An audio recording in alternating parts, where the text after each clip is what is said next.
Hi, and welcome to my lesson 18.1 supplemental. It's all about solving equations with variables on both sides of the equal sign. But I'm going to start with an easy two-step equation here. I would first use inverse operations. And where I see adding 5, I would subtract 5. To both sides of the equal sign, I'll put this line here to separate the both sides. Boy, that is a crooked line right there. Anyway, I have 3x and that's going to be 0. And they cancel each other out. Adding 5 and subtracting 5 cancel out, and then that's equal to 17 minus 5, which is 12. All right, since that's 3 times x, I would use the inverse of multiplication. I would divide by 3, and these cancel out. So where these cancel each other out, multiplying by 3 and dividing by 3 cancel each other out. And you have to do the same thing on both sides of the equal sign. That is a terrible 3. I'm going to do a better 3 here. That is dividing by 3. So x has to be 4. And we can check this out. We have 3 times x, 3 times 4, plus 5. 3 times 4 is 12, plus 5. That is equal to our target of 17. Okay, I'm going to apply this. I'm going to step it up with a variable on both sides of the equal sign. I call this a two-step equation plus 1. And that one extra step is I'm going to bring the x terms together. I'm going to do this. I'm going to add an x to both sides. And what this is doing is it's bringing all of the x terms all on the left-hand side of the equal sign. Because if you look at this, just like these cancel each other out right here, these will cancel each other out. That's going to be 0 x's right there. And what I'm left with is this minus 7, which now turns into negative 7 with the absence of any x's here. And 3x plus 1x, that counts as 1x, is 4x. And I have the plus 5. Okay, now this is a two-step equation. This would be solved just like this one was solved.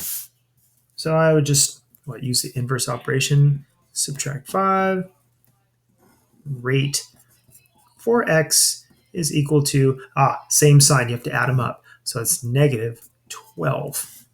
And then it's 4 times x, inverse operations again. I'm going to divide by 4.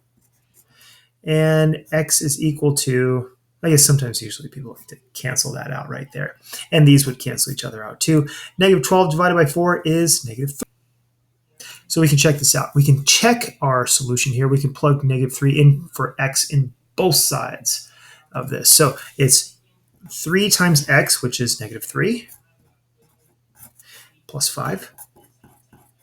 Is that equal to negative whatever 3? Oh, negative. We could also call that the opposite of x right there. So the opposite of negative 3 is 3.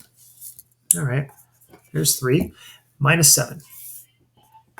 So I would have 3 times negative 3, and that's negative 9, plus 5. Negative 9 plus 5, that is negative 4. And we're supposed to check to see if that's equal to 3 minus 7. And 3 minus 7 is, of course, negative 4. So that works. We get a true statement here if we use negative 3 for x. So x equals negative 3, that's said to be the solution. All right. This one's similar. And I kind of see I see this problem very similar to this problem.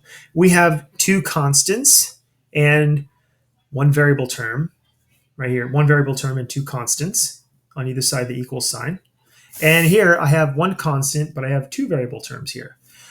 What I would do is, looking at this, I subtract 5. So I'm accumulating all of the constants on one side of the equal sign. So I'll accumulate all of the variable terms on one side of the equal sign, and I'll subtract 5x like that. And we have 4. These cancel each other out, which is what I'm trying to go for. 4 is equal to 7x minus 5x is 2x. You just solve for x now. You divide by 2 because that's multiplying by 2. Divide by 2, they cancel. These canceled out. And 4 divided by 2 is 2. So 2 equals x. We can check to make sure this works. We have 5 times x. So 5 times 2 plus 4. Is that equal to 7 times 2? Is that equal to 7x or 7 times 2? 5 times 2 is 10 plus 4. That is 14. And 7 times 2 is also 14. And so there you go. They're solving equations on solving equations with variables on both sides of the equal sign. That is the main skill right there. Thanks for watching.